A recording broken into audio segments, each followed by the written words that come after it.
I find time and again that instead of a particular subject that I find lacking in the coverage of the news media, it's more a way of framing stories, a way of seeing stories. A little bit what Robin said about, it's not that the stories weren't covered, it's that they were incomplete.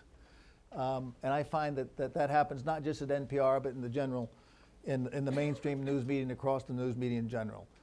And I think the side of the framing that the news media over the last year and really over many years continues to miss is the side that's got to do with values, that has to do with morality, that has to do with senses of national identity, and all of their fundamental impacts on economy and on the politics of a nation.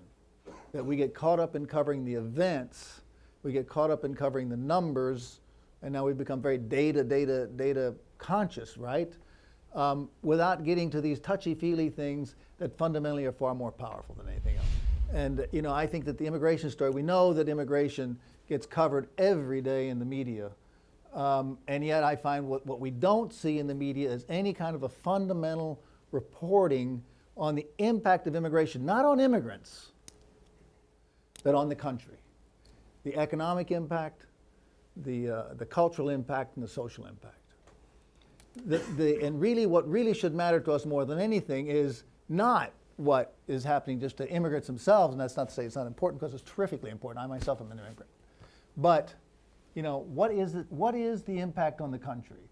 At what point, when you have 14% of a nation that's not born here, which is the historic high, compares right to the Ellis Island years, you've got, this is mass immigration now, mass immigration, not just the occasional immigrant who comes. At what point do the costs outweigh the benefits? Is there a tipping point that's good or bad for a country? And as you begin to analyze that, and you begin to saying people, we all support the concept of immigration. Immigration generally is good. Let me say that. Immigration is generally good for the country, right? But is there the right mix of immigrants? If so, what kind?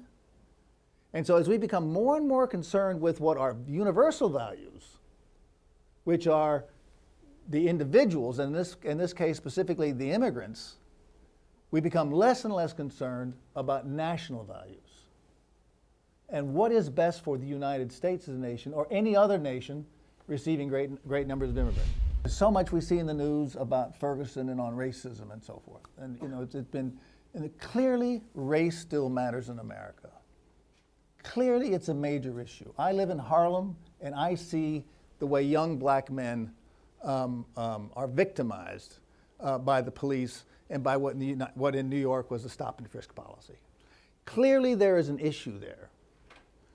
But in all the coverage about Ferguson, what often is, I think, has gone lost is there's a tremendous difference between what we define as racism today and what was racism that most of us know in its virulent forms 50 years ago during the Civil Rights era and earlier.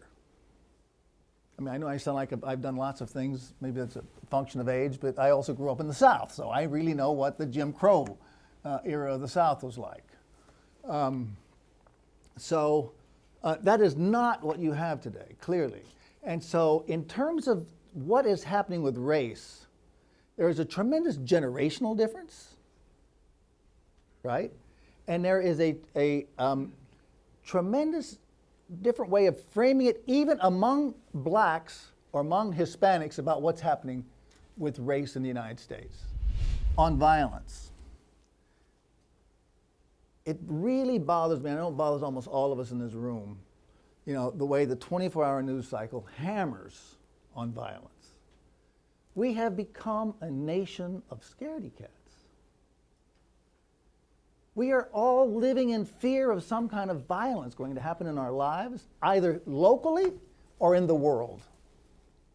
And yet, statistically, none of it bears out.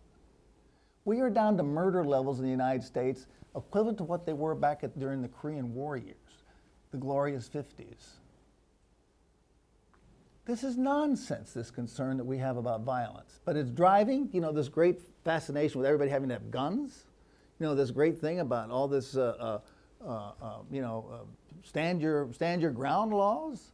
And this great feeling that whatever problem exists in the world today, somehow we have to solve it with our military.